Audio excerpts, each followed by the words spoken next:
TruthSeekah and or its affiliates are not responsible for any strange phenomena that may occur during or after listening to this podcast, which may include the following: heightened senses of awareness, psychic abilities, UFO sightings, alien contact, time loss, out-of-body experiences, ringing in the ears, E.S.P, lucid dreaming, increased synchronicities, astral projection, telepathy, stronger intuition, levitation, miraculous healings, and or remote viewing. Please be advised to listen at your own discretion.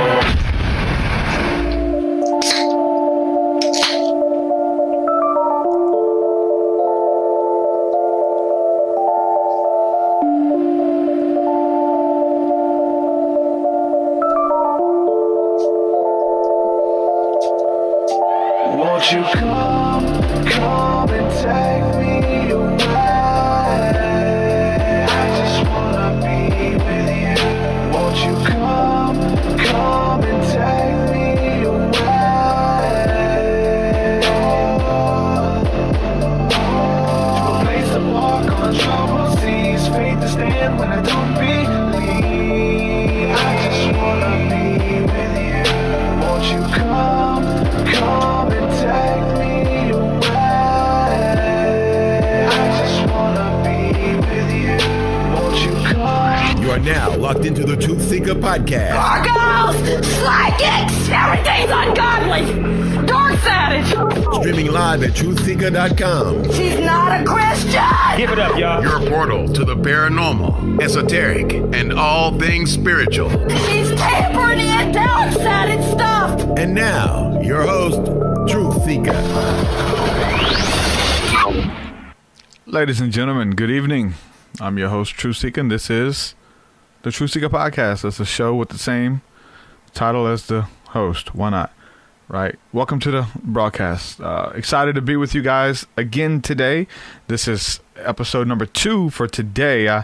We were supposed to do this episode last night, but I ended up getting some crazy sinus stuff going on with all this pollen and all the changing of the weather and all that stuff. It's not good on my sinuses. So anyway, we're doing it today, and I'm excited to talk to my guest. Before we get started, I want to give a quick shout out to everybody who's supporting my work over there on Patreon. Thank you guys so much for the continued support. I couldn't do this without you. Everybody who has been supporting, giving donations, helping me financially create this thing. Thank you so much. On the episode before this, I went through a bunch of names of all the new patrons and people donating. So make sure you go back and listen to that one today too. That one was really good. So if you want to support my work, want to see more podcasts, more music, all that good stuff, you can do that by becoming a patron at any level of giving, anywhere from $1, $10, $5, whatever you could do.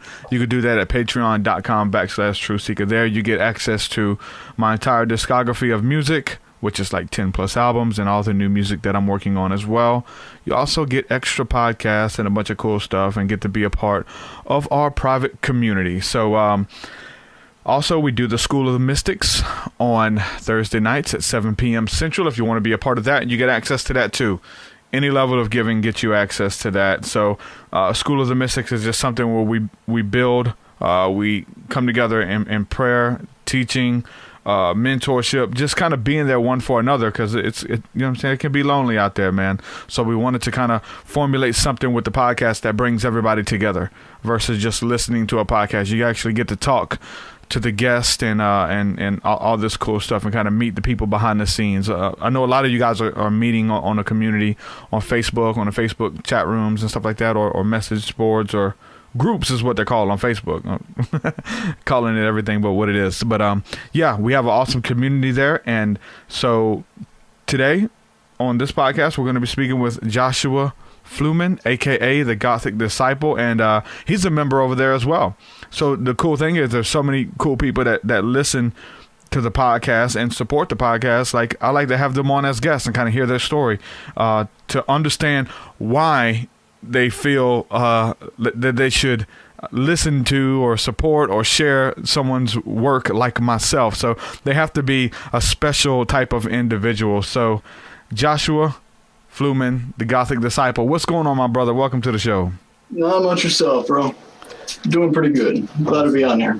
Yeah, bro, man, you've been supporting me for a while now, man. Ever since it was under the whole Mythicist Me deal that we were pushing for a long time, and you've been a day one dude, man, to supporting the vision and everything, and the power of support, man. So I want to thank you, man, publicly for your support, brother. Thank you. Not a problem. Once I was brought to you, I have to admit, originally, for many years, I was not too much of a fan for rap, but once I heard your music, I'm like, dude, this is deep. Just fell in love with it, bro. Yeah, that's what's up, man. So we're going to hear about your story tonight. We have a lot of stuff in common. You're definitely ministry-minded. You are one who practices the spiritual giftings and called to be a healer and bring forth healing to the nations, man. We want to hear about your story and things like that. So I guess I want to let everybody know, too, we're going to be opening up the phone line. So if you have a question for Joshua or myself, make sure that you call us up. Let us hear your beautiful voice and become a part of the show tonight, too. The number's scrolling across the top of the platform. It's also in the descriptions as well. So make sure you guys do that. So Josh, where do you get started with your spiritual awakening, meeting Jesus? Did it come together? What came first? Tell us a little bit about your story. Well, let me just say this, is that I would say I've probably been a disciple, what I call a disciple, an actual follower of Christ, trying to be transformed, or we're going to be transformed by him about 4 years ago. I was stuck in religion, mind you, for 20, 25, 27 years. And so I'm still going through the process of unlearning all this stuff that I learned in religion. Mm-hmm. And having the Lord reprogram my mind to the point where, like, okay, this is okay, this is not. But even though this has been demonized, this is okay because I'm using this specific his power, not the enemy's power. It's like this reprogramming. It's been a trip. Yeah, I think that's like when we're talking about awakening, and this is probably universal, but definitely coming out of the church realm. There's a lot of unlearning that has to be done. What you've told to touch not, taste not, stay away from this, as if the kingdom of heaven was in meat or drink, right? We understand that. That's from the scriptures that it's not. But we're told these rules and regulations, and then we're told once we do the studying that most of it's wrong. Like, we've been told just the opinions of men, and it's okay to have opinions. I mean, It's okay to kind of to say you don't know, but we come from a place where it's absolutes, and this is truth, and this isn't, and if you deviate, you're in trouble. So talk a little bit about that unpacking process, because there's going to be a lot of Christians who are listening to this, and then there's going to be people who aren't Christians and they have no idea what we're talking about, but the process is similar. So talk about like some of those ideas that you had to say, okay, because I know we're kind of generalizing, like, okay, I can hang on to this, not that, this is what he's using.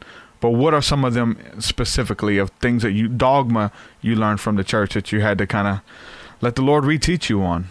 Well, let me skip back a little bit so they can kind of get a bigger picture. Whenever I want to say, it wasn't 17, like 18 or 19-ish, my prophetic gifting really started coming apparent to me, because I don't even know how I just found out about it. It just started happening, and like I was at church, and I think it was soon after, like, you ever heard of ATF?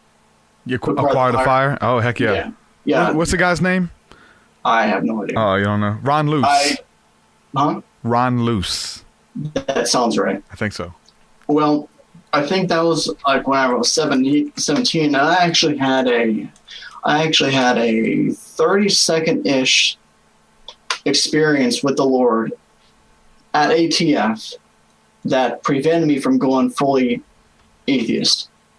So, like, skip forward a little bit. So I was like 19, and I was realizing that I had this gifting to sense spirits. Now, mind you, I had no idea how I knew. I felt things, and no one was there, so I just automatically assumed it was spirits. Now, had my falling away, got at the club, yada yada, silenced the Holy Spirit for a few years, and then skip forward a little bit.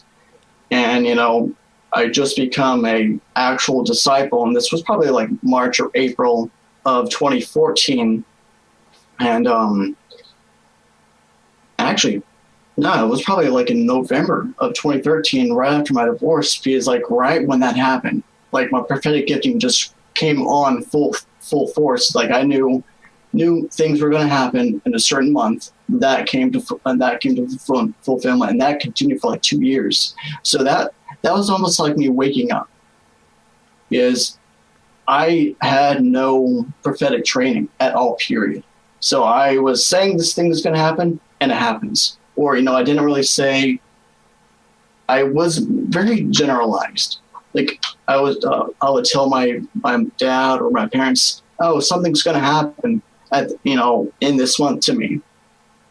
But again, I was still very not really self-conscious. I would say it's like very selfish. I always thought it was me.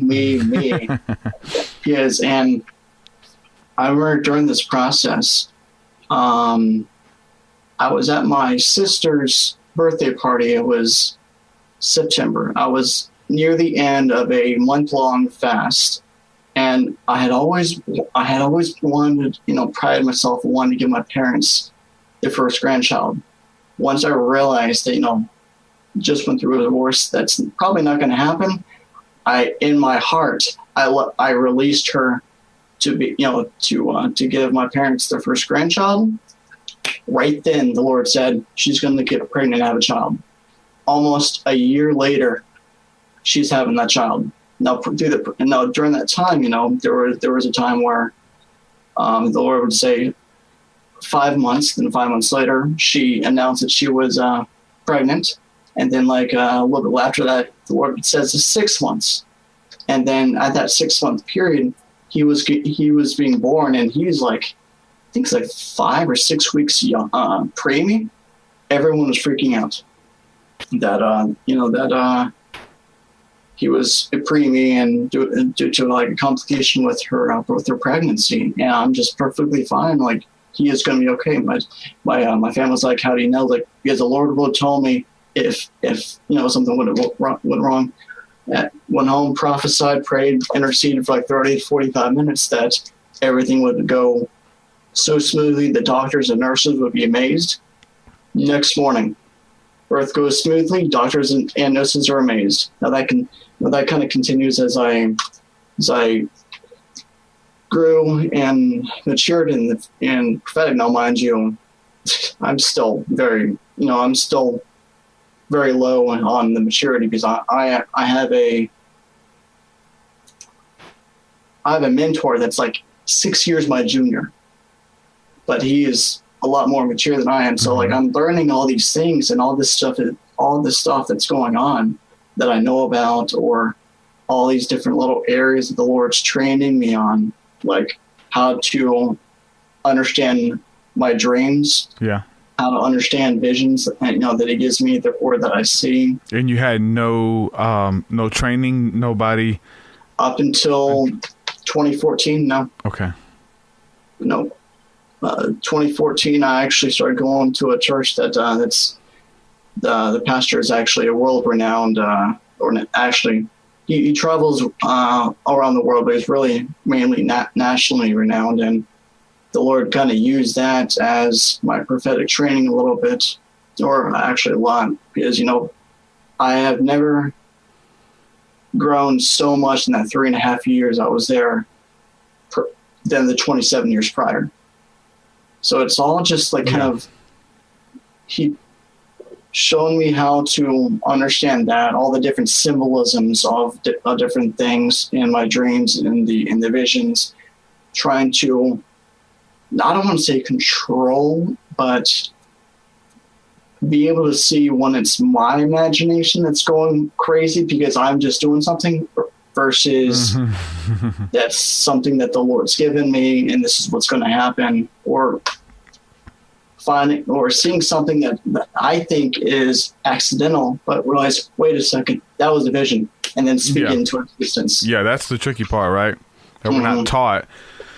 And about being taught, man, I really think that's what the scripture is speaking of when it says that the spirit of the prophet is subject unto the prophets. Like, Yes. there's things that go on in your head that, oh, that's just your imagination. Oh, don't worry, that's your imagination. But no, that's your prophetic utterance. That's your prophetic giftings. You're seeing these visions and you're feeling these sensations in your body, different things like that. A pastor might not know what the hell you're talking about. Yeah. It's going to take a prophet, somebody who's been through that, somebody who has empathy for younger people. We look in the scriptures in the Old Testament, they had a school of the prophets where they would teach the prophets, hey, this is what you do, this is how it operates. But now it's tricky because most of us are kind of left on our own to figure it out. Like, there's so much weird, we talk about dogma. I know that's a broad statement, dogma, but there's so much of control and this is the way things are. And if you're a threat to that, you're out of here, that type of stuff. But when you're dealing with the prophetic, man, all bets are off. They really are. There's things that work and there's things that help, but some of the stuff is hard, man. It's hard. It's tricky. It gets kind of squirrely.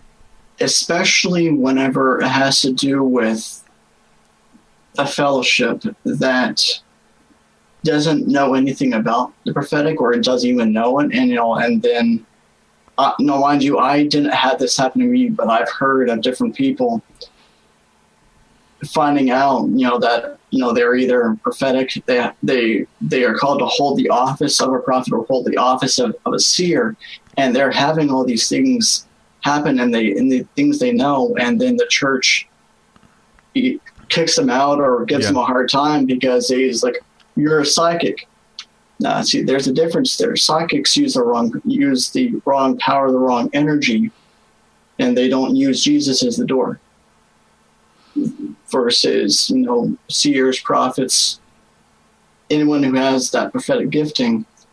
Actually, I guess to that extent, probably would be a seer or prophet, because just prophetic people can only go so far. Versus, the prophets and seers have the full range, but they gotta understand. The church has to understand, and it's slowly growing, mind you. I'm not trying to put the church down. It's slowly growing, but they have to understand that though the prophets and seers who are wanting it and wanting to use it, but for the Lord, they're using the Lord's power. Everything in Jesus' name. But anyone who's been classified as a psychic, they're using the basically there's Satan's power. How else can you say? You know what I mean? I don't really know. And so and some groups, I guess, like ours, kind of say that well, I have a friend. Psychics. I've got a good friend, Christy Lee. Exactly. She just started calling herself a psychic, and that's and that's only by title of one who uses the psyche to you know what I'm saying. So if we are to classify even the gifts of the Holy Spirit within the Bible, like, you're probably going to get more teaching from a clairvoyant psychic than you will from a local church.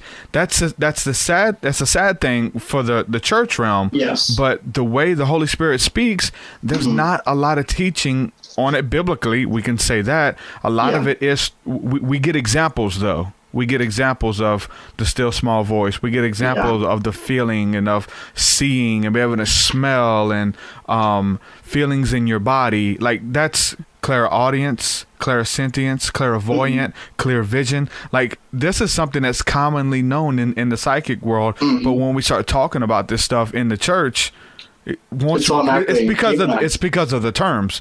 Only thing the church is calling this is word of wisdom and word of knowledge. Like,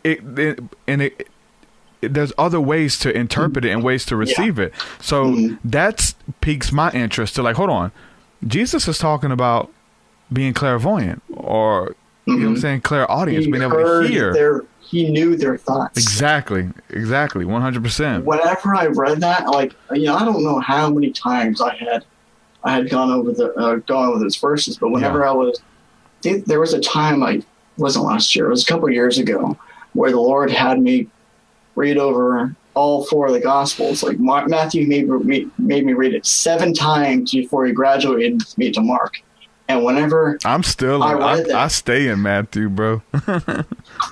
whenever I read them, or whenever I read that one, I'm like, wait a second. Mark, Luke, and I go back to the same. He's reading their thoughts. Mm-hmm. He's psychic. Yeah. And in today's church, again, they automatically demonize it and like, oh, you know my thoughts. You're psychic. You're out. I'm prophetic. The Lord's given me this stuff. Yeah. Yep. And you see where it was needed. And I actually have some scriptures that I actually mapped out in Matthew in that same chapter, which I think is chapter 9. I want to say I went over these notes the other day.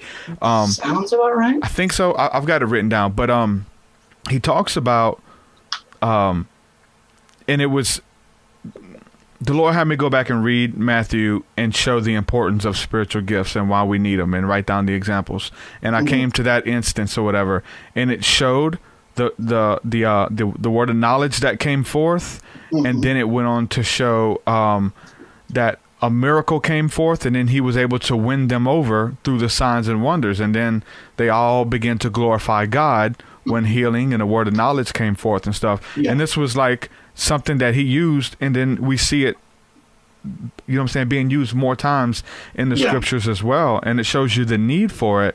And the need is because obviously there's people of all faiths and all walks of life who listen to this show. But when we're talking about the church, dealing with the spiritual giftings and psychic abilities and things like that, because people are having these encounters, people like yourself in church and me and many others. The church doesn't really have an answer for them. They tell them it's demonic. They demonize it. And then so guess who has an answer for them? The New Agers. Oh, yeah, that's clairvoyance. Let me show you how to operate in that. This is the church's role. That's why we have to kind of stand up, man. The spirit of the prophet is subject to the prophet, and we can't hold the pastor liable. They have no idea, like I say, what we're talking about. They've never experienced that stuff. They don't even know this stuff. That's why it's demonic, because they think it's supposed to be packaged in this Christian cookie cutter way. Some of the visions and dreams we get would seem demonic. They're scary.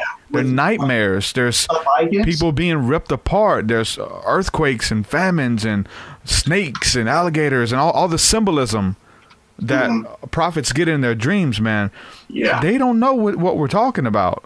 And then here we are, trying to make sense of things. So that's why there are churches out there. Bethel Church is a big one. And there are a lot of churches now that embrace the prophetic and teach younger people. So we can't say that none of them, but there definitely is a lot out there, but it's few and far between.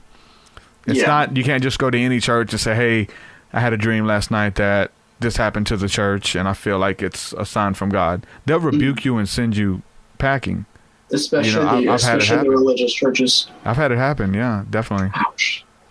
Yeah, I know. Like, the Lord blessed me by sending me to the church I was at for 3.5 years, and it's better than, because I know whenever I was 19, 20, and coming up with the realization that I had this gifting, and I went to psychics because I was not aware of anyone in my trusted circle at the time that had the gifting that could help me.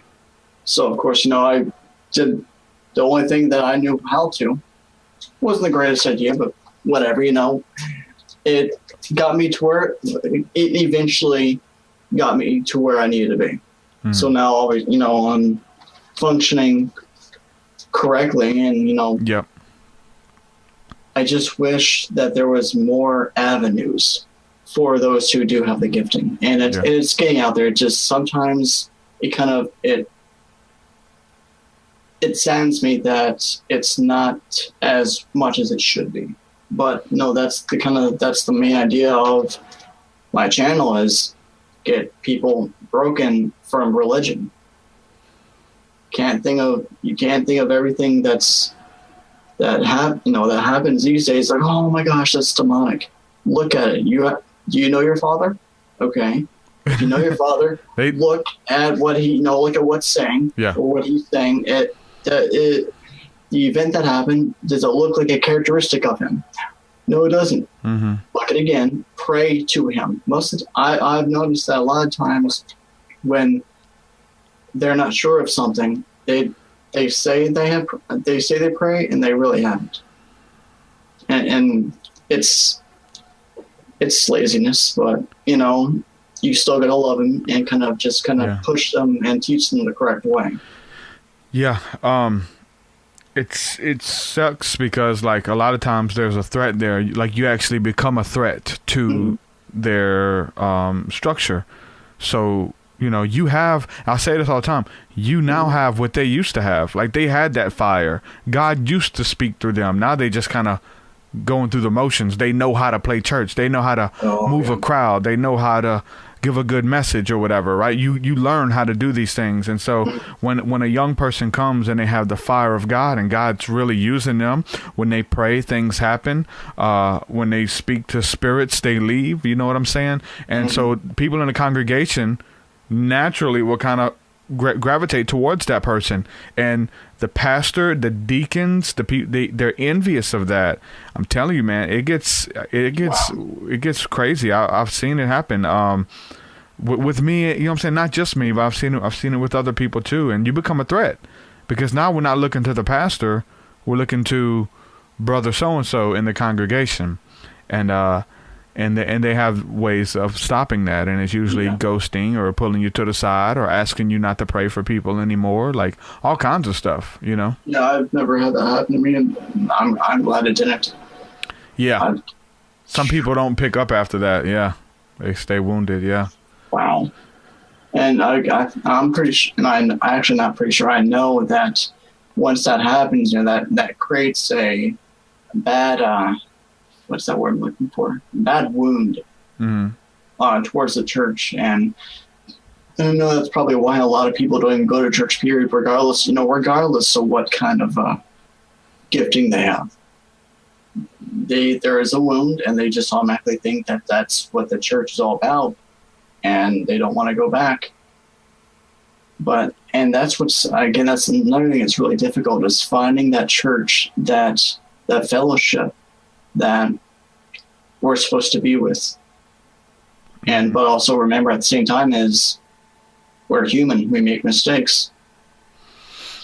And and that's where forgiveness comes in, but it's yeah, you got to show the same grace that was shown to you, man. You know what I'm saying? In those situations. And it's all a learning process. People are people.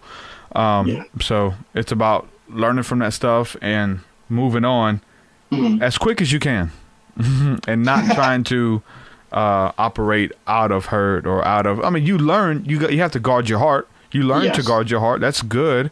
You learn not to just trust any spirit or any person because they can present it better, or they have followers, or they have anything. Like I've seen it, man. Even just on like the what I'm saying, the Facebook and YouTube gurus and stuff who have their own following, and like I've seen those people show their bad side, and but at the end of the day, we're all human. We're only human, and it's part of learning and growing. So you said this was 2014 when you started kind of taking it to the next level with the psychic abilities, or if you even want to call it, some people, honestly, I don't care myself. I transcend it at all. I've gotten to the point where I don't care. It's also I go back and forth between the wordings, because depends on who you're talking to, really. Well, that, and also it's like I can call it prophetic gifting, I can call it psychic giftings, whatever, but sometimes I do it just to kind of mess with the religious spirit. It's like you're talking to someone and you say psychic ability, or you say empath ability, and they automatically just kind of the religious spirit automatically rears its head, and you kind of say, no, think of it this way, this, and you're like, But it's about 2014. That's whenever it was like March or April 2014 is whenever I had the shackles of religion broken off me, because my friend Aaron, he pulled me in and got me into the job I am in now, and he knew that I was a metalhead. So he said, "Why don't you check out this band?" I was ever heard of a Head from Korn? Yeah. Started listening to his music. Die Religion Die. Yeah, loved his music. Yeah. Even like and I started listening. Then I looked up his testimony, and that's what did it for me, because I listened to his testimony, like, this is awesome, and then it clicked with me. The Lord didn't make him remove his tattoos, his piercings, or his makeup. Yeah. So why would the Lord make me do that? And at that point, it just clicked for me. I'm like, I can be who I am and how the Lord made me. Yeah. And at that point, I'm like, I can get another tattoo if I want. I can re-gauge my piercings if I want. I can grow my hair out if I want and wear makeup if I want, because I'm doing it in the Lord's name. And for him, it's like, you know what? Screw this. I'm doing it. Yeah. And yes, that was kind of what I did. And at that point, everything just exploded for me. I know, like, I had during the previous year, I was going through a lot of depression and whatnot, during the year of what I call the year of hell, whenever I was going through my divorce. And I had the symptoms of bipolar disorder. I was never classified with it, thank God. But I had my last little episode in early 2014, and then about 6 months later, and I think it was either September or October, I don't remember exactly which one it was, but I was crawling down my hallway of my apartment, and this extreme heaviness of depression was upon me. I just got pissed off somehow, screamed Jesus so loud that I'm surprised my neighbor didn't hear me.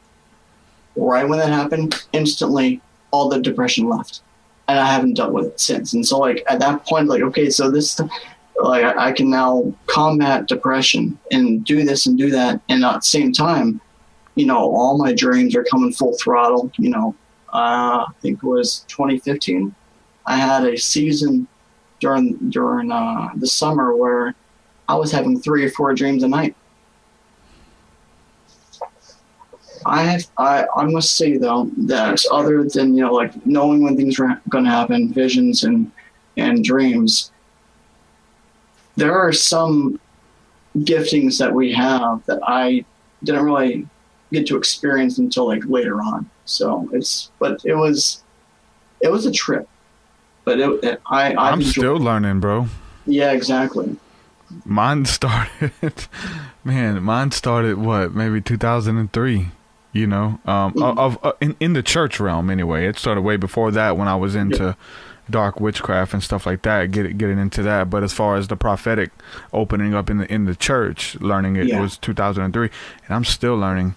I would be a lot further if we would have those mentors, and I had some mentors, but for the most part they were learning, and all they could show me was what they've been shown, and a lot of it was kind of new for them too. But we had a school of the spirit here, and this kind of reminiscent of what we're trying to do with the School of Mystics, right? Yeah. We had a School of the Spirit, and every Friday night they would have prophets come in town from, like, Mike Bickle, all the big name prophets who travel the prophet circuit, I guess you want to say that, the people who's on the Elijah list and stuff like that, and they'd come down every Friday night, and you get words, but then it eventually got into, like, you wanted somebody to prophesy over you every time you went to one, and now you're just like, what does God have for me, and like, pray for me, and you start chasing this stuff or whatever. Even though it's beautiful, it's awesome, especially when it's new to you. But it's like, you got to start doing something with the information that you're getting, and you got to start putting it to use.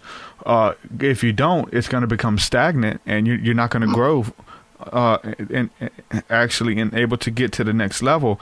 You're not. You have to. The information that comes through, you have to step out in faith. You have to release it. You have to intercede over it. I mean, whatever role that you're called to be in, you have to actually step out in faith. Yeah. The image and or like wording I got as you were saying that was like, we have to get out of the arms of our Father, being carried and start walking. We have to start walking it out ourselves rather than having everything being given to us. Yep, exactly, man. Dude, I'm gonna tell you what. I keep trying to find this episode, but I was home. I was home one day sick, and this was probably 2000. It was probably that same time, man. 2004, 2003. I was home from work sick, and I stayed home, and I'm just flipping through television, and I watch. I was watching Sesame Street. I just happened to stop. And I felt like it was God. And it's like, hey, watch this for me. I got to show you something. I'm at home by myself, a grown man watching Sesame Street. And in this particular episode was the segment was called Baby Bear Learns to Skate. And I'm watching it, and the Lord speaks to me and says, okay, you're Baby Bear. I'm Papa Bear.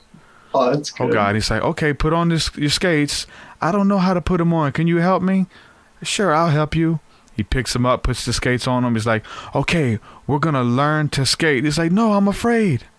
I'm afraid to skate. I'm going to fall down. I'm going to hurt myself.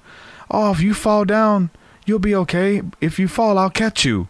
And it's like everything that this character on the show, Papa Bear was telling Baby Bear, God was speaking opening me up and speaking in my spirit. I'm sitting here watching Sesame Street by myself at home, bawling tears, shaking, bro. Holy glory all over me. I'm like, what is happening right now?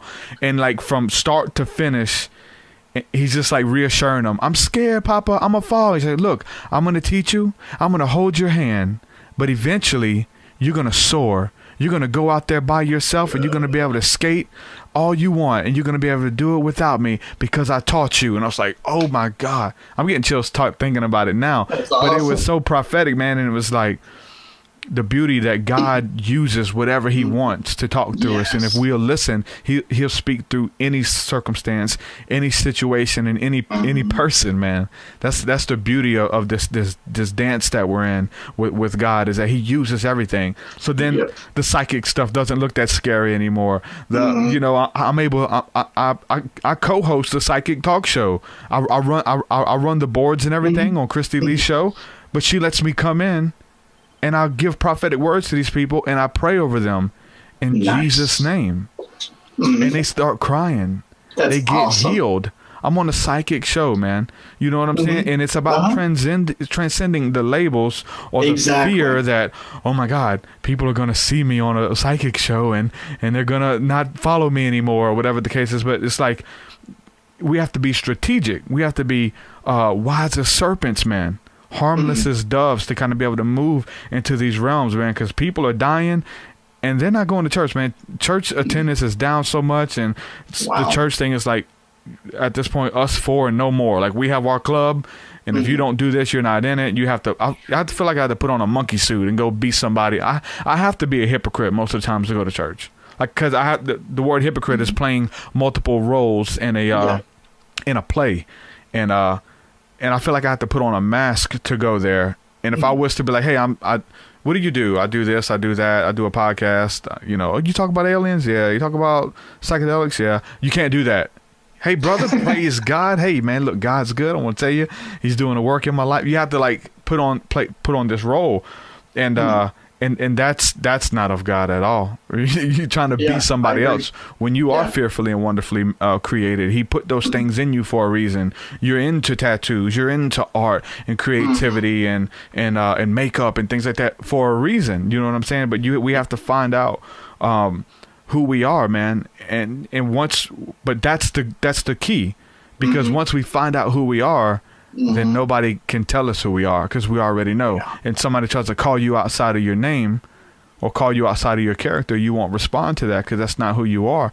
Or it shall by no means harm you. The words that they say about you. That's why we talk about reading the Bible and the scripture, get into the scriptures, because it's a mirror. We're able to spend time with the Father as we're reading the scriptures, and we're gazing into a mirror of who we truly are. I've heard all types of stuff about who I am. Okay, Father, let me see who you say I am. Yep. Oh, you're this, you're that, you're the apple of my eye. I would leave the 99 to come after you. I'm pursuing you. I'm pursuing you with a reckless, furious love. And then, like, it's the real deal. He is. He loves me, but it's so easy to start believing the naysayers and you had a successful ministry years ago, but God stopped using you. The anointing left. I mean, we look at people, and I'm an example, obviously, but we look at people who've gone before us, even like Jason Upton, one of the most beautiful prophetic worship leaders out there. He went through a season where he started writing songs about him and his son's relationship, and he wrote a fun song about him and his son. Wrote a song about their dog. Okay. And he sung it, and then the blogs and the church folks, the religious spirit, they say he lost his anointing and God's not with him anymore. Now he's singing about the dogs and hanging out the window and having fun, and it's like, this is so weird, man. Like, you have to know who you are, because if you don't, you'll be able to be moved by who they say you are, by the opinions of men, and that's what it is about, actually building upon this foundation, man, which is Christ. You know? I know, like, right after I came out of the clubbing scene, I thought that the gothic thing, side of me was completely sinful. So I started changing myself to how everyone thought I was supposed to be. And, I still had my piercings in, and I still wanted tattoos. But then whenever I started dating, my ex, I just full on completely changed myself to the point, I removed the piercings, and I was like, no more tattoos. And that started killing me inside, literally. And like I don't know how long, but by the time that relationship was over, I had realized that I was dead inside. Not just spiritually, because stuck in religion, but also soulishly. Does that make sense? Like, my inner self was just completely dead because I had changed I've been there and not be who I was supposed to be. And like for example, it was. I went through a period about 4 or 5 months after the divorce in October of 2013 that I church hopped for a little bit, just to find my place.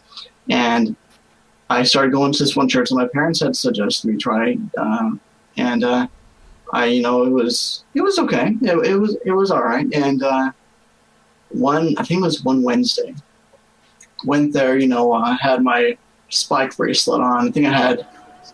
Did I put makeup on? I don't remember. But I had my gothic boots on, just like I was gothed out. Yeah. And I forget what the preacher was talking about. Oh yeah, he was talking about non-biblical statistics, which was great, because a lot of the church doesn't know that.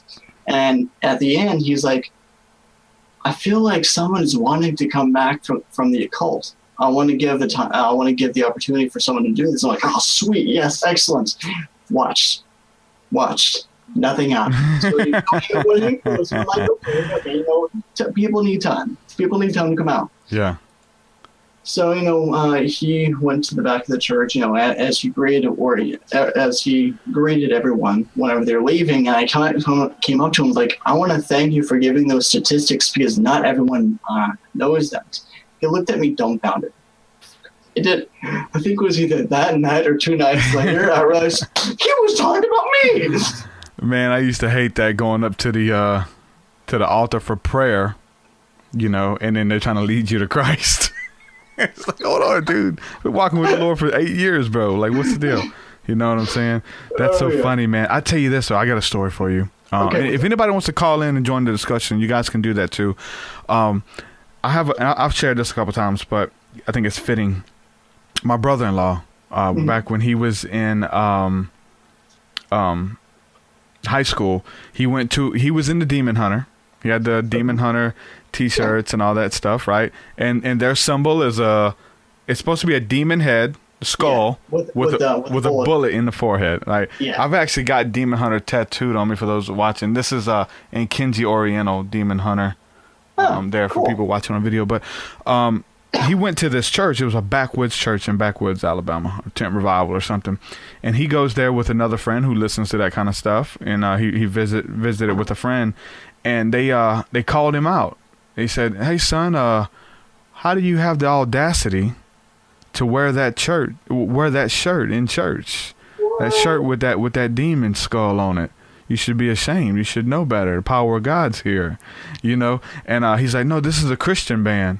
He said, "Oh, no, you've been lied to, young man. That's not a Christian band. You've been lied to. That's demonic, and you shouldn't wear it in the house of God." They made him take his shirt off in the congregation. He had to take his shirt off, and then they prayed for him, and they tried to cast demons out of him. They were holding him down to the floor, pouring anointing oil in his mouth. They're praying in the Holy Ghost. They're shaking. They're going through the motions. The religious people, like some people could do that religiously, like this. They just do it. Wow. It's their song and dance, right? They do it, and they're pouring anointing oil in his mouth, casting demons out of him, and he's just like, "Hey, no, I'm a Christian." Like, "No, you're not." It's insane. And this dude is still a Christian to this day. He still faithfully goes to church and everything, man. But it's crazy how weird stuff like that happens, man, in these churches, man, and it's insane. It's sad at the same time too. Somebody in the chat room, Darth Whiskers, he said, LMAO, pouring the anointing oil in his mouth. WTF kind of S is that?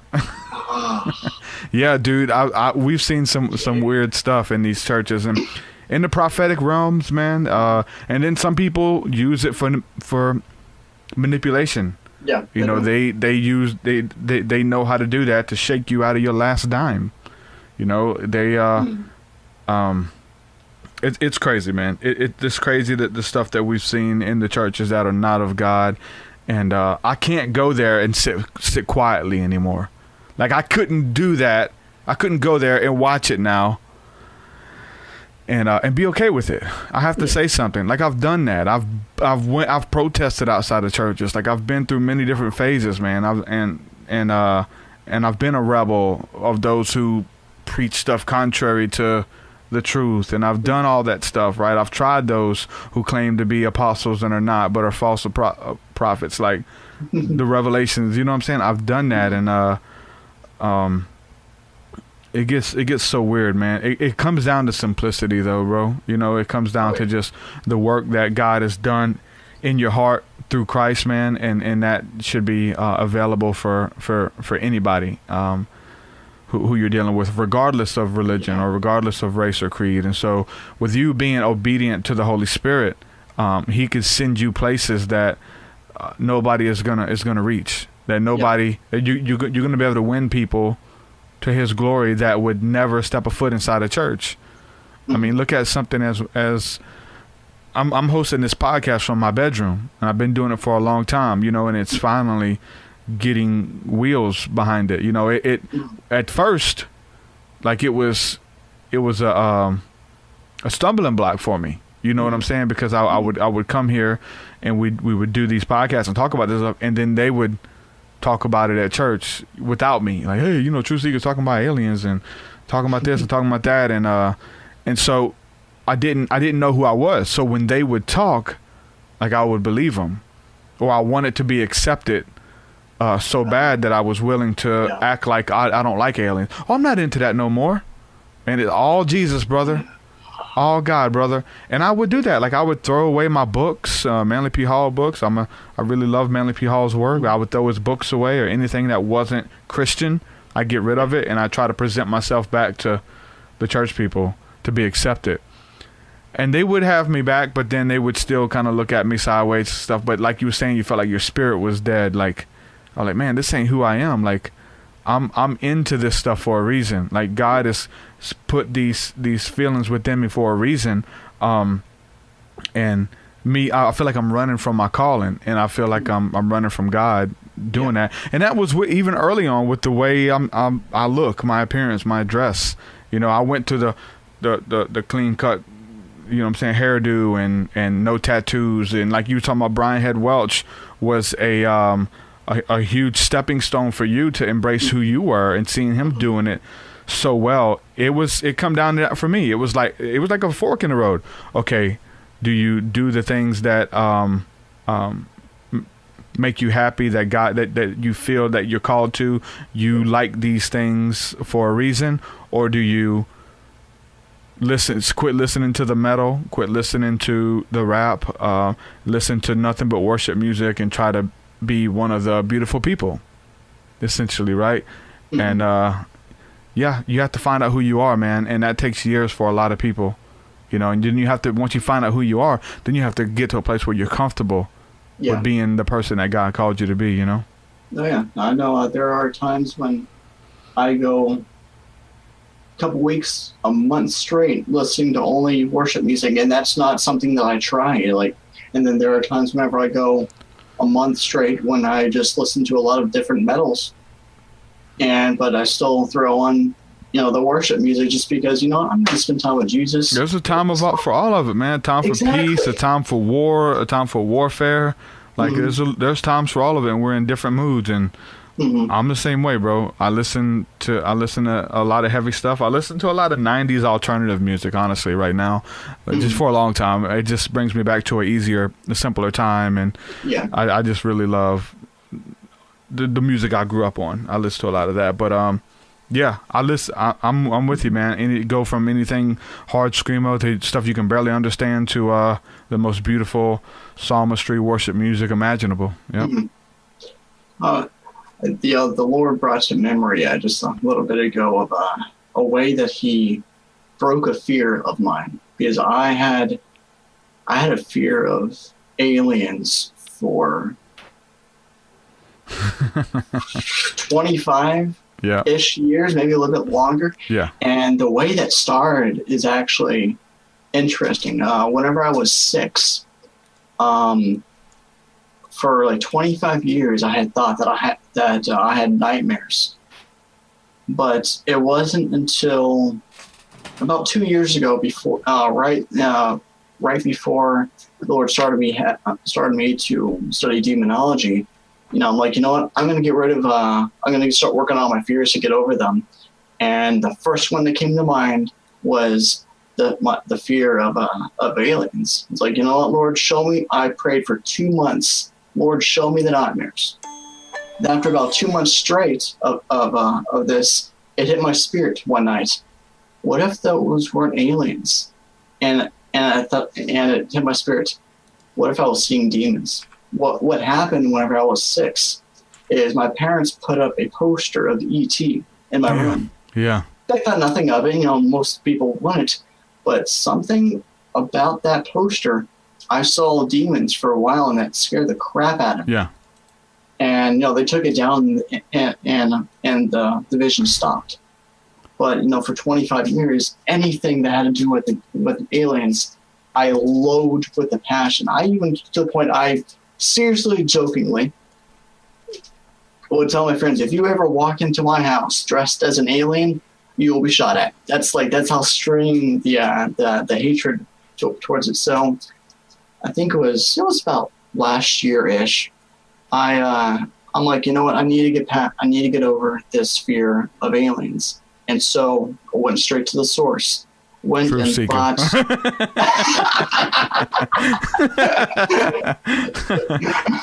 I went and bought the movie E.T. Yeah. So I sat down. I'm like, Lord, I can't believe I'm actually doing this.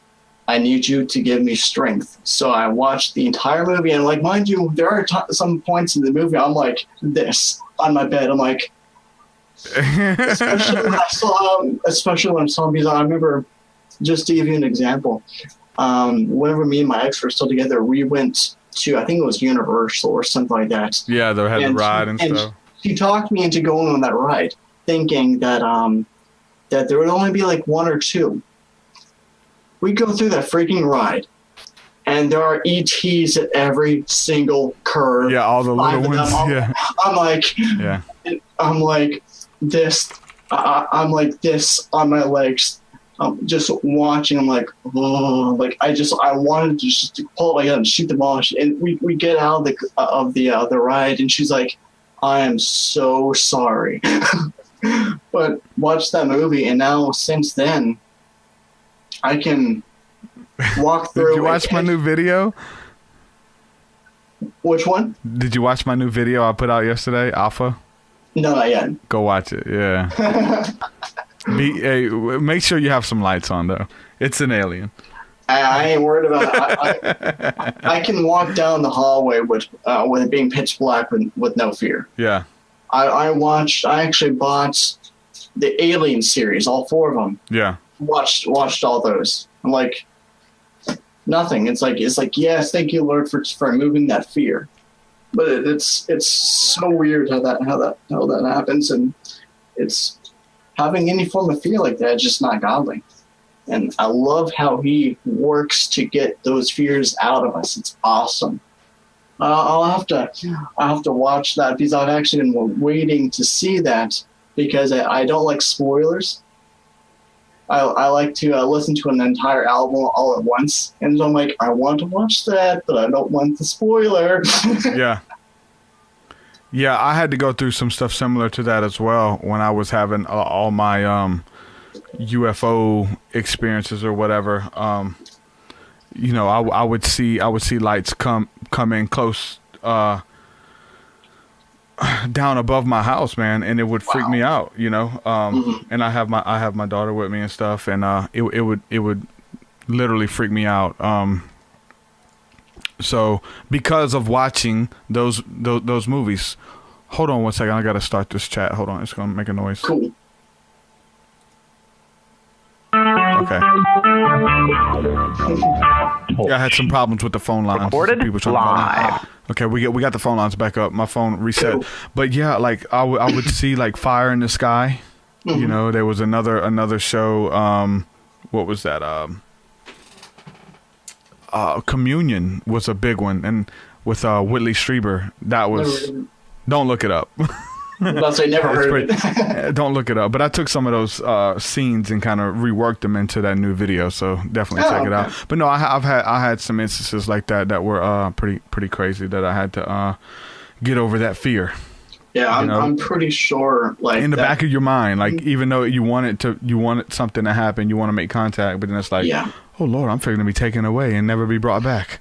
You know, like that was a legit fear. Yeah.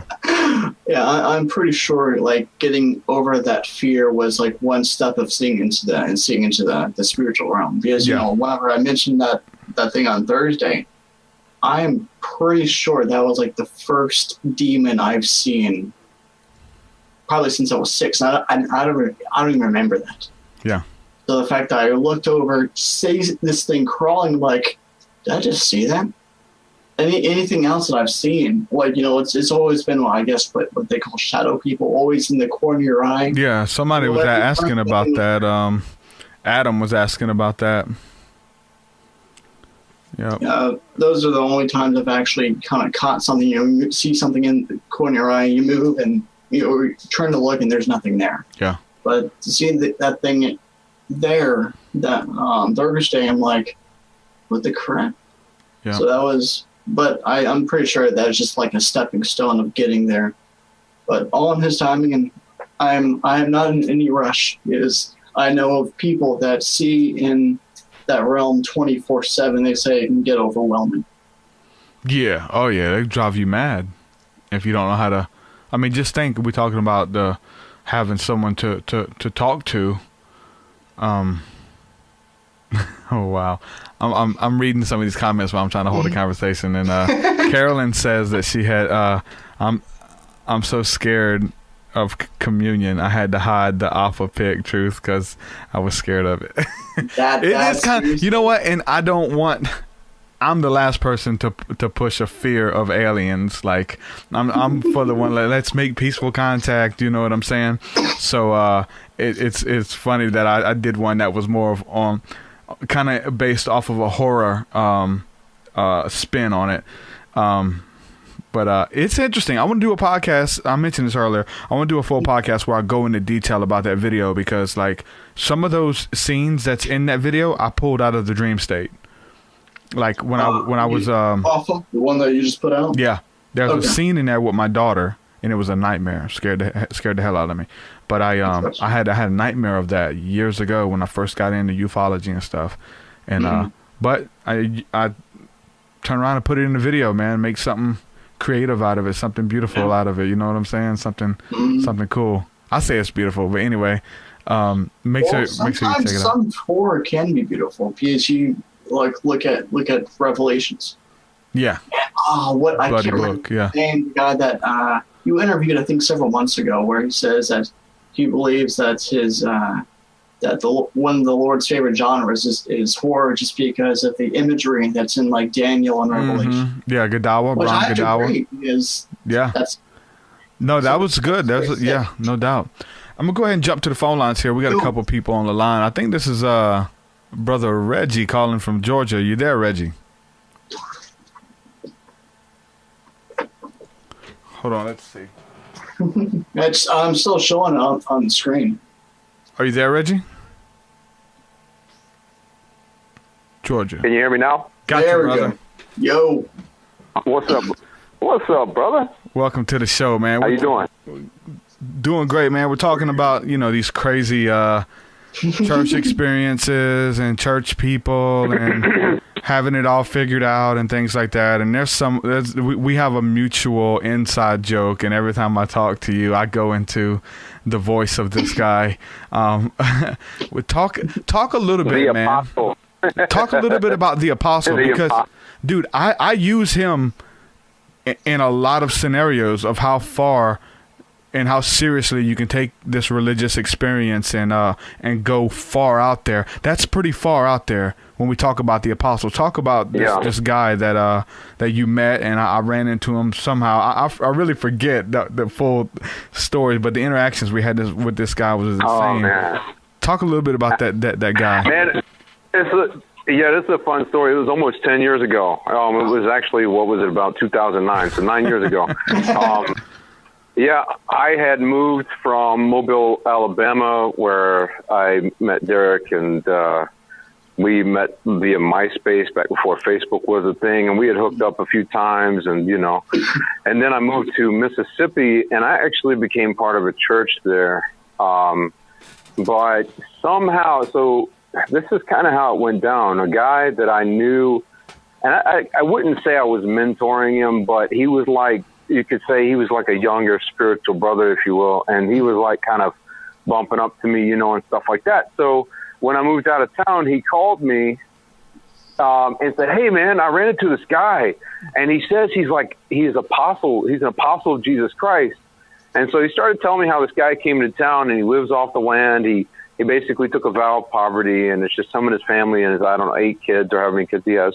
and basically he said that the guy was from Meridian, Mississippi, where I had moved to, and that he had come down there, I guess, to proselyte. I don't know if he was looking for converts or whatever. I guess that's what people like that are always doing. Yeah. But he came down there, and he somehow met this particular guy that called me. I won't name names, but he said that he somehow met him and was talking to him and said, "Hey man, I want to disciple you, under you rather. I want to learn from you."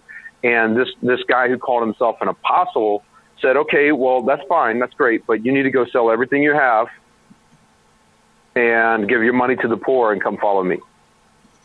Was basically what he said to him. And I was like, "Oh, wow, dude, that sounds like I was like, that's cool. It kind of sounds like Jesus or whatever, but, I don't." He said, "Yeah, and you remember when the apostles started the first church, everybody, all the members of the church were selling all their belongings and bringing the money and laying it down at the apostles' feet." And I can't remember 100% if he had told my friend to go sell his money, to go sell everything he had and bring him the money, or if he said, "Go give your money to the poor." I can't remember, but it wouldn't surprise me either way. But again, this is 9 years ago. And he said, he said, "I don't know, man." He said, I really wish I had somebody. And I kind of asked him a few questions, and he said, "I wish I had somebody to talk to him, but I took him to my pastor." and my pastor ran from him. What? And he won't talk to him. And he said, I feel like I'm a sheep that's just kind of left out to whatever, whether he's a wolf or not, I don't know. But he said, it really is like, dang, dude, you're my pastor. You're supposed to be my shepherd. And you just kind of left me hanging out here. And I mean, he even brought him to the church and everything like that. And that didn't go over too well, obviously. But, so I said, well, give me his number. I'll call him. So anyway, so I touched base with him. And again, he claimed the long story. I guess I can condense it down a little bit, a bridge version, but he basically said he was the apostle. The apostle. And he kept quoting him. Not just an apostle. The apostle. Right. He claimed, and he was quoting scripture from Jeremiah, I think, where he said all the shepherds have gone astray and they've all lost their way. And he's like, he's like, and he kept referring to that. He kept referring to the fact that he's read the Bible 168 times, or I can't remember how much. And I'm like, oh, okay, that's nice. But so I kind of struck up a conversation with him, and I really, and I'll be honest with you, I'm kind of naive to my hurt sometimes, and I was really empathizing with him, and saying, look, man, I understand, because I was at a place where, Derek, you knew me back then, I was like ready to just sell it all and and just go follow after Jesus, and it was like I kind of I don't know, like I saw him doing that, I'm like, man, that's the kind of passion I feel, that's the kind of zeal I want.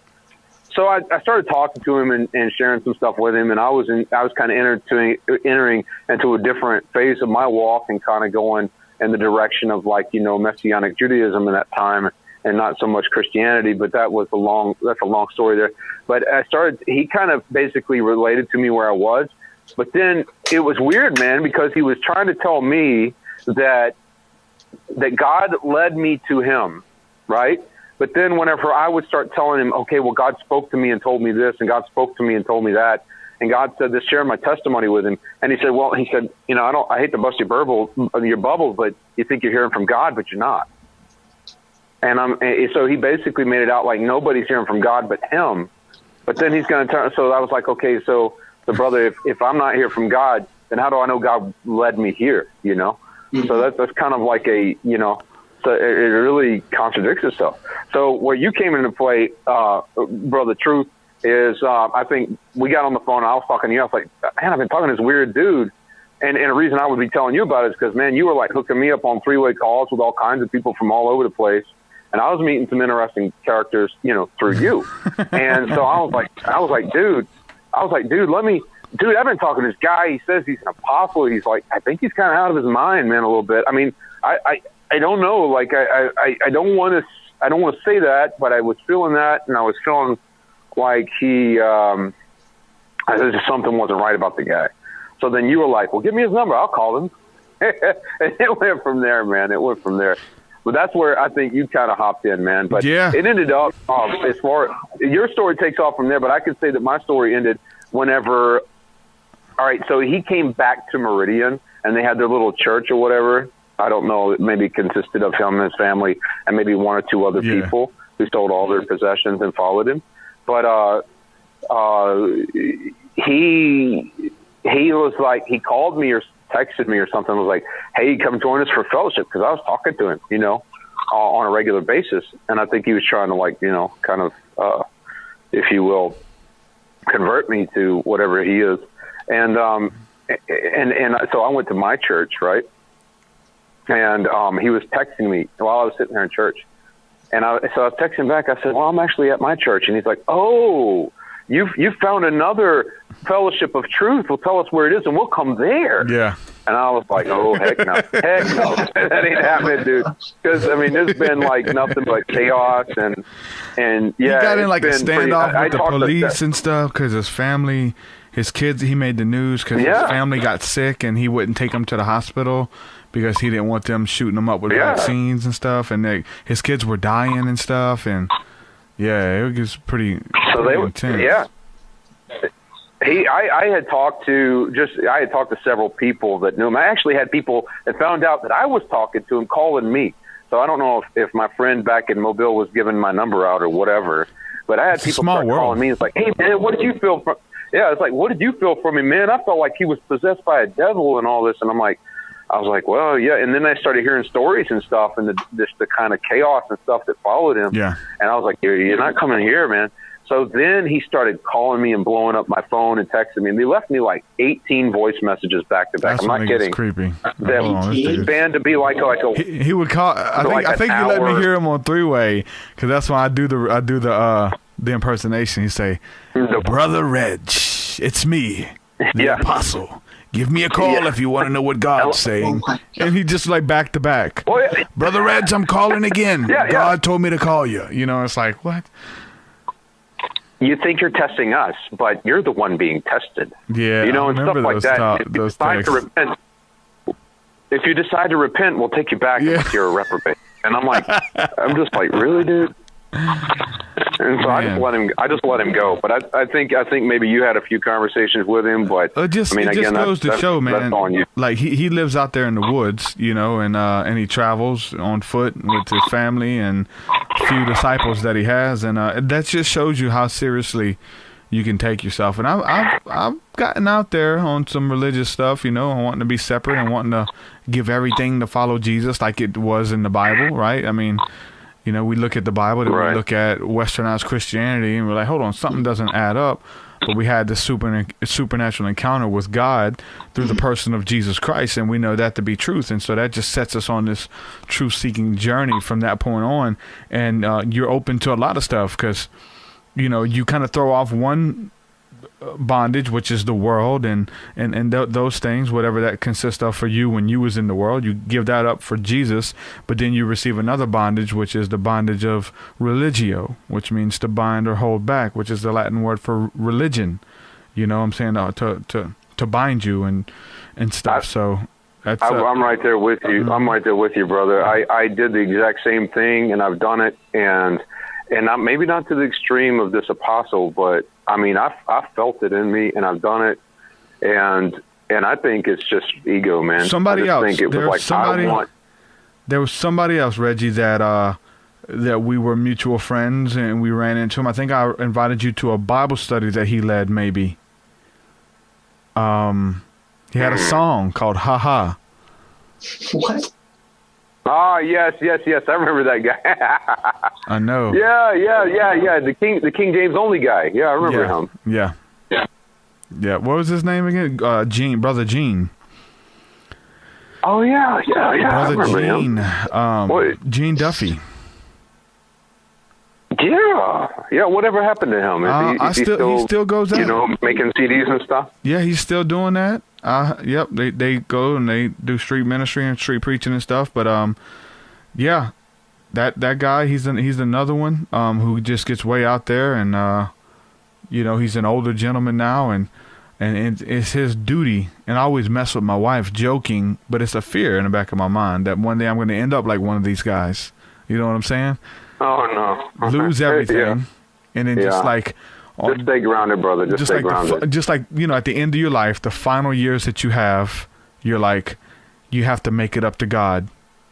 So he goes to Walmart and preaches on a loudspeaker. He goes downtown to preach, and he goes anywhere he can to preach. And it's almost like this duty that he owes, like a debt he owes to God or something. It's like, because we see him all the time, you know, and I mess with my wife. I say, yeah, that's going to be me. I know I shouldn't be speaking that over myself, but I jokingly... But I see, it's sad to me. Free-minded. It's sad to me though that they owe that to God to go out there and do that, but because this guy will go out there with nobody listening, like, and it gets weird, like it gets delusional that you go out to a field with nobody listening to you and start preaching on a loudspeaker. Like, if you're gonna do it, go to where the people are. You know what I'm saying? Like, and the universe. Tactful. Yeah, the universe is so much bigger than us, man. It's like you can't isolate yourself like that and develop your whole worldview based on your isolation. Yep. That's all you think. You know, what do you have to draw from other than ego? You know, it kind of, I don't know. You paint yourself into a very small corner of the universe that way. Yeah, so many people do it, and they say, like, man, nobody understands me. That's a lie. You know what I'm saying? Like, I'm the only one who's going through this. You don't know what I'm going through. No, that's definitely a lie. There's no way possible that you're the only one who's ever experienced that. I mean, just look at this type of platform we have here on this podcast now that people are, it's a beacon. Like, the people who have similar stories, they're kind of drawn to this show, man, who have been to those churches in the backwoods, you know, who had those weird religious encounters where those reasons they should give up or whatever, but then they find out that they're not alone. You know what I'm saying? But with you, if you isolate yourself, it's easy to kind of get into that pity party. Nobody understands me, and nobody believes in my calling, or whatever the case is. But then you gotta put yourself around like-minded people who have, you know what I'm saying, a vision who's similar to you, not where everybody's competing. And man, there's all kind of stuff like that going on in these churches, man. Mm-hmm. Hey, you're right. You're right on there, brother. You're right on there. But I guess, like, if you're asking, I've always thought of it, and I mean, this may be one-sided, but I've kind of asked myself, because I've done that before. You said no one else believes in my calling, or nobody knows what I'm going through. Why do I need everybody else to get it? You know, my question is, like, do I believe in it?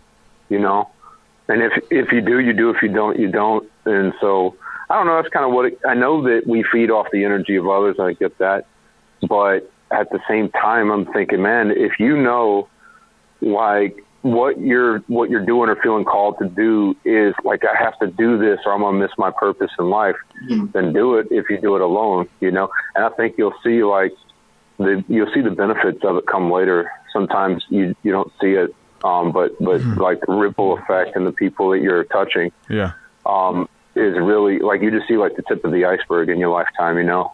Yeah, I think because secretly,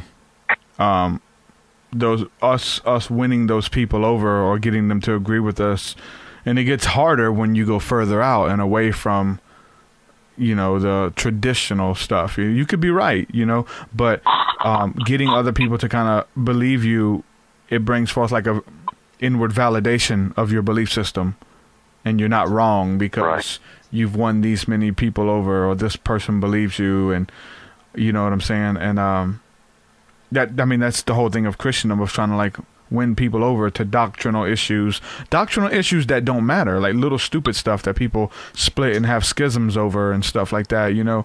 But but it means enough to them to get you to believe everything that they believe, that they're willing to break fellowship if you don't.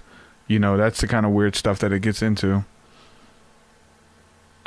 Yeah, man. We were kind of talking about that one time before, about how basically, I mean, and I don't like using this word loosely, but, you know, a lot of religion and a lot of modern day, if you will, fundamentalist Christianity can be that. It can be like basically repackaged Gnosticism, where basically your spiritual status is based on your knowledge. What you know. And that's why, and it's like, well, heck, you don't know, you don't understand God the way I do, or you don't believe what I believe, so you're damned. And I'm like, well, you know, last I checked, none of us had this all figured out, and none of us had the full picture. And even the Apostle Paul said we all see in part, right? And so I'm thinking, you know, whenever we get into that, hey, you got to believe what I believe, and you got to see the universe and the Creator the way that I see it and believe it. And if you disagree, then I'm going to break fellowship with you. That just comes from insecurity and immaturity. It doesn't come from knowing thyself, you know. It doesn't come from being solid in who you are and in your relationship with the Christ, you know. Anything that's outside of our box, we automatically throw it out. We got another caller here from says Southeast Texas. Caller, who's speaking with? Welcome to the show. Someone calling from Southeast Texas. Okay. Maybe they just wanted to listen. But yeah, man, it's just about making this stuff tangible, and you can get way out there. You get it. You know, we talk about our friend who's out there doing that stuff and preaching on the street corners and you know, falling upon deaf ears. You know, this is the same guy who's his gospel is the 1611 version. Like he'll go. It just gets so weird, man. There's so many delusions, bro. I've seen so many delusional people who are drunk off the wine of their own doctrine, man.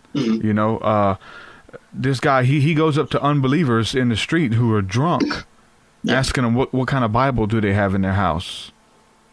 And they say, well, I have an NIV, and then he goes in a dialogue how that's demonic and you need to get a King James version because it's the only correct version.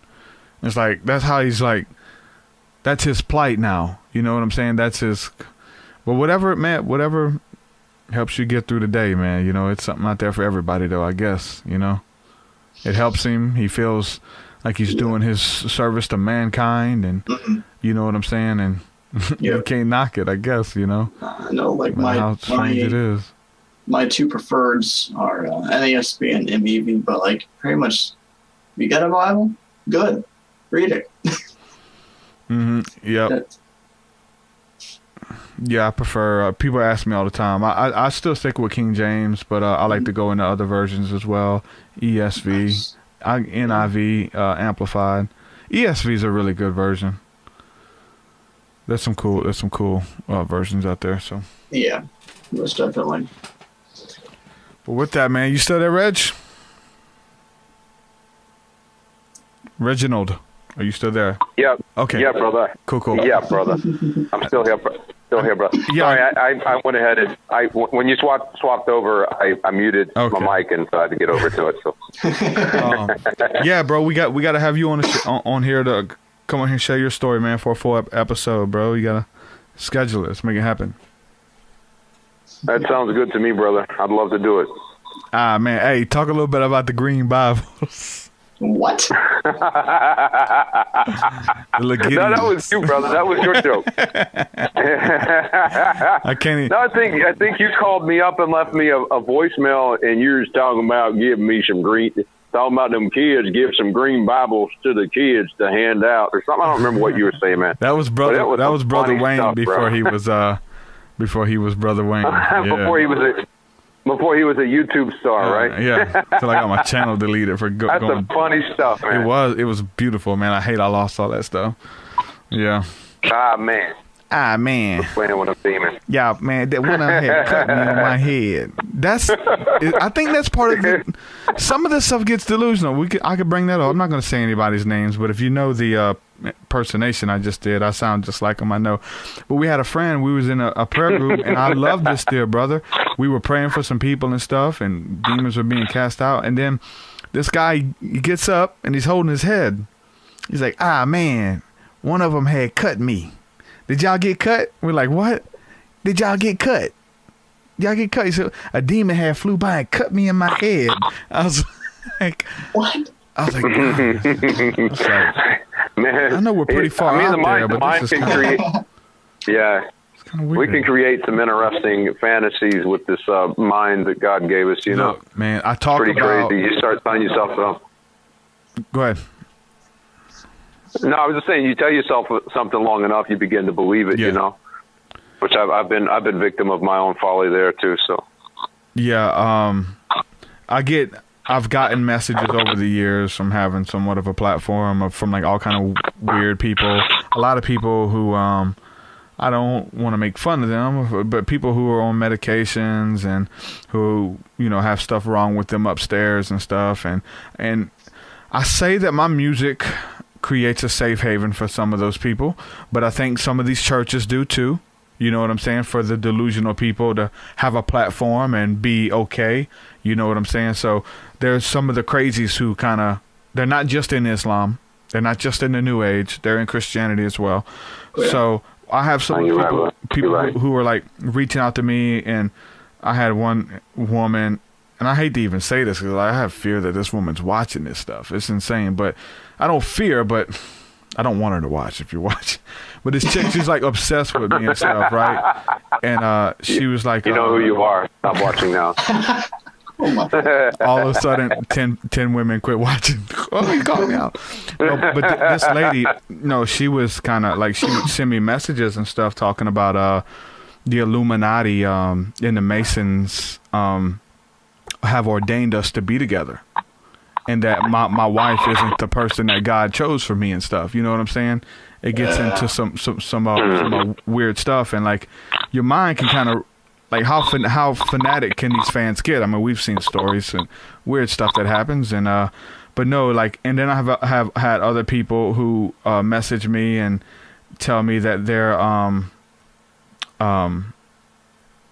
my mother from a past life, and they're like, yeah, I'm your mother from a past life, and I just brush it off like, I don't think you are, it's okay though, blah blah blah. And it's an older lady. She's like, no, I'm your mother, and God sent me here to watch over you. And she's like, don't you make fun of me. I'm your mother. I was your mother. And I'm like, okay, Mom. Thanks, Mom. And then I get other people who message me and say, hey, brother, I want to meet you tonight in a vortex in the dream state. I'm going to come through the vortex, and I'm going to astral travel over there, and we're going to hang out in the dream state. Me, you, and like some celebrity. And I'm like, man, these people are crazy, But and that's some of the delusions that you can entertain with your mind, man. But here's the trigger. What if? Okay, and then another guy hit me up, say he's the Archangel Michael, and he just says, and he says, okay, do you believe me, bro? And I'm like, you hit me up on Facebook Messenger telling me all this weird stuff. You asked me if I believe you. I say, if you are, show me a sign. Like, won't you fly over here, or give me an apparition, let me believe, I know I don't believe you. And so what if we get to heaven, we stand before God, and God says, Derek, I had much to show you. I sent the Archangel Michael unto you, and you didn't believe him. You made fun of him, and you said he was a crazy person. And then I sent your mother. Your mother traveled through another dimension in the time portal to tell you that she was watching over you, and you didn't believe. Like, I know that's probably not going to happen, but that's the devil's advocate of the whole thing, Yeah. Crazy stuff. Who are we to say, though? I don't know. That could have been Michael. I doubt it. But who knows? How did it resonate with your spirit whenever they were saying that stuff, man? Was it like resonating? No, not at all. I mean, and that's the weird thing, because it is like, we do talk about some really intense stuff here that, okay, let's put it like this. This is the crazy thing. The way I look at those messages and those people, right? Okay. And they're out there to me. I don't believe them. The church people look at me like that. Oh, TruthSeekah says he's in contact with angelic beings. He can summon UFOs. He's seen UFOs, and he hears God, and he's into Kundalini. And so they, as I would look at these people who are maybe led astray, or maybe watch too many movies or something, like those. Not the church people look at me, but you guys too. When you guys are talking about this stuff, they look at you like. I'm not sure how much. We had a friend. I'm not sure. I'll say his name. It was a man named Ernesto. Did you know much about that, Reggie? That whole incident with him. Which one was that one? His name was Ernesto, and anyway, he was in the church. He was talking about numerology, and he got really far out there, and he had to go to the doctor because he wasn't taking his medicine. But he got in like weird stuff, like. He went and test drove a car, and it was a white Porsche, and he drove it to test drive it to act like he was going to buy it, and he drove it to the church, and he had a sword with him. He was driving around town saying that he was the second coming of Christ riding the white horse, and he was going to, like, took the car, went to church. Like, he had to be, like, committed and stuff, and he was teaching and leading in churches. And, like, when all that stuff would happen, we looked at him like, yeah, he needs help. He's just way out there. He says he's the second coming of Christ. He's driving and so the fear is that, like, those people look at me, and you guys too, like I said, that you're those people who are way out there and making it up, and you need help, and I can't believe people follow you. You know what I'm saying? That's the weird dichotomy of this whole thing, because we walk a fine line. Like, some of this stuff, brother, it blows my mind daily. I don't even, you know what I'm saying? Like, it is stuff out of movies. Like, they do make movies about this stuff that we're talking about, that we're into. Like, they make movie scripts about it. So, it's crazy. It's far out there, man. But there is a line. Like, where do you draw the line? Where do you call the person? I say, hey, look, you're not my mom. My mom's alive. She's here with me. I don't think that was you. or how much do you entertain it? It gets dangerous. There's healers and people out there who entertain this stuff. And these people pay them money to come unto them, and other people from seats of power and authority are telling them this stuff. Like that, hey, okay, you're Truth Seeker's mother. Like there's people who will go to sessions and they like fill their heads with this stuff. It's insane, brother. Like that's the weird part. We talk, but we can't just say that we're clear of it all, because we entertain some out there stuff to even have this conversation. You know what I'm saying? And I would be dumbfounded to say they're crazy, but I'm the one who's fine. I'm good. I know how this stuff sounds. You know what I'm saying? It's the weird dichotomy of it all, man. Where's the line, Reggie? The Bible? Like, is that the line? I mean, it's the line for me, honestly. Well, I can tell you this, brother. I know that, like, for example, the reason I can talk to somebody like you is because you talk, and I mean, I listen. I didn't get to jump in on the front end of the podcast tonight because, interestingly enough, I had somebody from Mobile, Alabama, call me and was wanting to talk about the demonic realm and stuff. So that's kind of a separate story, but I was thinking about, like, I heard you guys talking about, like, shadow people and then seeing angels and stuff like that. Mm-hmm. Well, I've seen those things. And if I want to be honest about it, I could talk to somebody like TruthSeekah about it. Mm-hmm. There are people out there like, yeah, man, I've experienced that too. But then there's, like you said, this is a platform where we could say, hey, man, if you have experienced or seen something like this, you could, like, these are things that, like, you go talk to your parents about, and they tell you, oh, hush, hush, son, we don't talk about that. This is not real. It's probably just the devil trying to mess with your mind or whatever. But then every now and then you run into that person who's on the same level with you, on the same vibration or whatever you want to call it, same channel. And you can, and why is that? Well, because they've experienced the same thing. Hey, I used to see shadow people in my room whenever I was a kid. All right. It scared me, man, because they were standing there watching me. And I'm like, I would go over there and try to touch them, and I'd walk right through them and stuff like that. And I always thought it was like my dad standing in my doorway, and I'd go into his room, and there he is laying there sleeping and stuff. And then I would see angelic beings, peering around the corner and running in a field and stuff like that. And you tell people like that. I've had people laugh at me and stuff like that about. Mm-hmm. But then I approach somebody like TruthSeekah, and I'm just like, hey, man, I'm listening to your stories, and I believe it. Now, is it something that I can get on a videotape or something and show to everybody else? No. Maybe it is something that's happening in my spirit and in my mind. Maybe it is. But the fact is that I acknowledge that it has happened, and we can talk about these things. What are they? And as far as, like you said, the line being drawn, it's kind of like, I mean, we just live a practical life, stay grounded, stay down to earth, do what works. Yeah.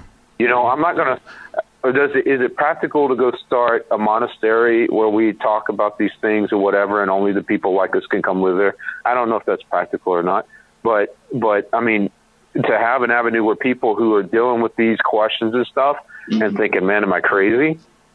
And they can't, like you said, they can't go to the church or the religious setting and talk about it. Heck, you can't even have these conversations over a beer with people. People want to talk about sports and stuff. They don't want to talk about all this stuff. And so every now and then, though, you run into people and they're like, yeah, man, yeah. What, I saw aliens, or I've seen spaceships, and you're just like, okay, that's cool, man. Tell me about your experience. And I can deal with that.